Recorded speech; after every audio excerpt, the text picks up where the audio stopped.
Hey everybody, Sue's here from Revelation Quilts. I have a happy scrappy quilt for you today. Let's get started right away. This is the block we're going to make, and it's actually quite easy.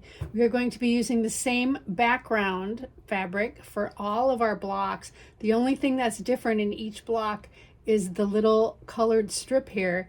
And for that, I am using my bin of 1-inch strips that I have just saved. These are just scraps, and I'm just going to be mixing these up and using all different strips in each block. I've also pre-cut the other size blocks that we'll need. So we'll need some 3-inch squares. We will also need some rectangles that are 1.5 inches by 3.5 inches. And the other thing we'll need is 1.5-inch strips cut into 4.5-inch lengths. And so I have pre-cut these, but you don't need to, and I will show you what I mean. It was just easier for me to pre-cut them because I tried to make this a bunch of different ways. So this is the way that worked out best for me, but you can do it whatever way is easiest for you. So let's get started. The first thing we are going to use is we are going to take out a 3-inch square of the background fabric, and then we're just going to I am just going to randomly pick a 1-inch strip. Now this strip needs to be at least 6.5 inches long by 1 inch wide. I've played around with different dimensions for this block, and this is the one that works out the best for me. And I'm just going to take this strip, I'm not going to pre-cut it, and I'm just going to line it up with one side of this 3-inch block. And I'm just going to sew down there. Let me just quick do that. I'm just going to sew it onto one side, just like so.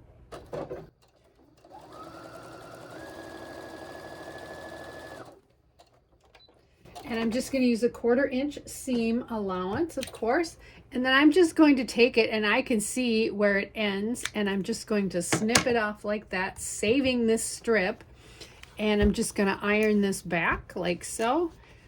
So now I've got a little thing that looks like this. Now, in order to keep all of my seams going the same way, I'm going to flip this over so that the stripe is down on the bottom.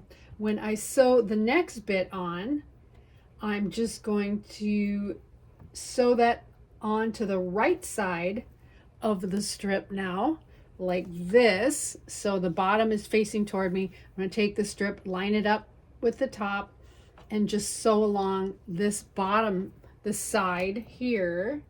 Let me just get that on real quick, get it all lined up all pretty.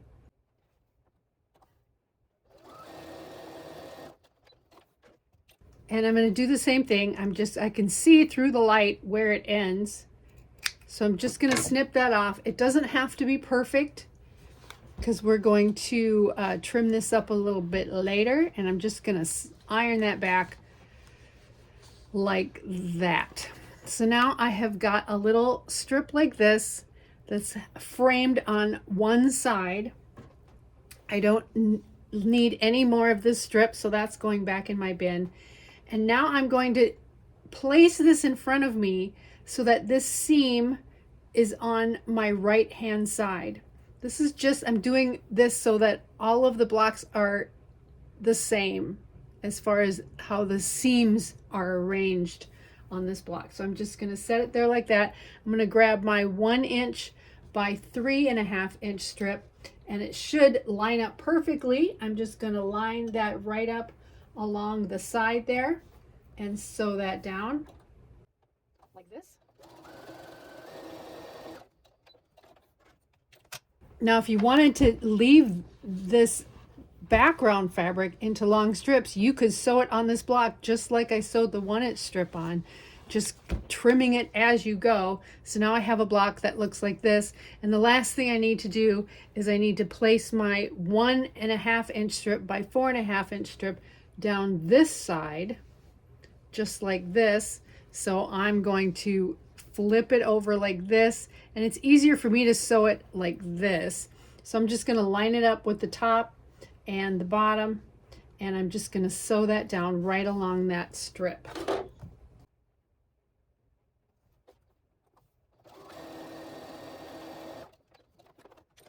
And I'm going to iron that back like this, and there I have got my cute little block.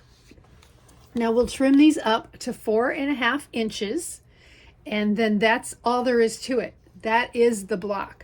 And so we're going to put these together and sew them in rows or in columns. Some people like to sew 4 together first and then put it up on my design wall. But putting this up on the design wall, I'm going to arrange these colors in like a color wave manner. So I only have 3 more. I only have 3 more to do. So I'm just going to chain piece some of these, and I wanted to just kind of show you how I do my chain piecing. And I don't start by chain piecing, but I start by sewing my little strips on first.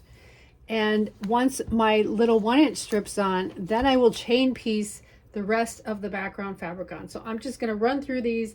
I will speed up the video a little bit so you don't have to watch me sew 3 of them together, but it will just give you an idea.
I finished the last 3, so let me get these up on my wall.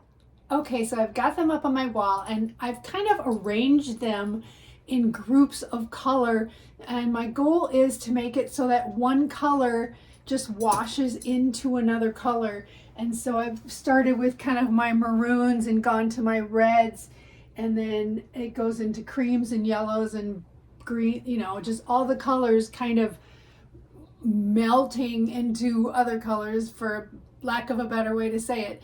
And so I'm happy with this layout. I played with it a few times. So now I'm going to sew them together, but you can, and they're crooked, so I apologize for that on my wall. But you can start to see this kind of optical illusion where your brain starts to put this together as like shadow boxes or something like that, even though it's not really made like a shadow box block.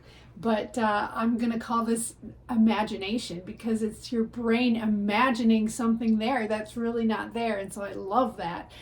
This is, I have 108 blocks, so that's 12 across and 9 down. This is a perfect size for a baby quilt, which is probably what this is going to end up being, especially with the pink in the background. I did play with other background colors, and I'll show you that in a minute, but I just want you to see how I've kind of grouped the colors together. So I'm going to sew all this together, and then we will see what it looks like. So here's the finished quilt top. I think it looks pretty amazing. I've arranged the colors in the quilts, the different colors, by kind of section or group. And so it kind of looks like one color is kind of washing into another color, and I love that. And all I did was place my blocks in piles on my table by color, and then just put different colors up, and one color kind of ended up blending into another one. So I've got all my reds and maroons over here, kind of fades into tans, and then yellows and oranges, goes down to browns, blacks, and then the blues and the greens come in here. And so I think it looks neat. And the thing that looks cool especially is seeing how the different colors interact with the background fabric to give them different depth and dimension. And it kind of makes your brain fill in what's not there. And so it gives it that shadow box look. And I love that. Now the border I put on is interesting. I have just used my background fabric for two sides of the border. And then for the other side and the top, I put, it's kind of a wine maroon color, and that matches the colorway that's up here. So it kind of blends everything in, and it kind of gives the overall look of the actual pattern that's in the quilt. I thought that was unique, and I wanted to try it and see if that made a difference. If you put a border on like this, one thing that I realized was that you have to put your background borders on first. So you're putting these two sides on first, and then you put the top and the other side on so that it covers the way that you want it to cover. So it's a different way, a different technique for borders than we're used to, but it was fun to play with. And so I'm excited for you to try this and to see what color combinations you come up with. Now I chose the pink as a background fabric. Any light fabric would work for this. I chose pink because this is going to be a baby quilt, but I did try it in another color, which I will show you here because I wanted to experiment with colors. I just made this little mini table topper with kind of a medium gray for the background. So take a look at that here. This quilt measures 53 by 44, so it's perfect for what I'm going to use it for, and I hope you enjoy it. So this is Suze from Revelation Quilts. Happy sewing!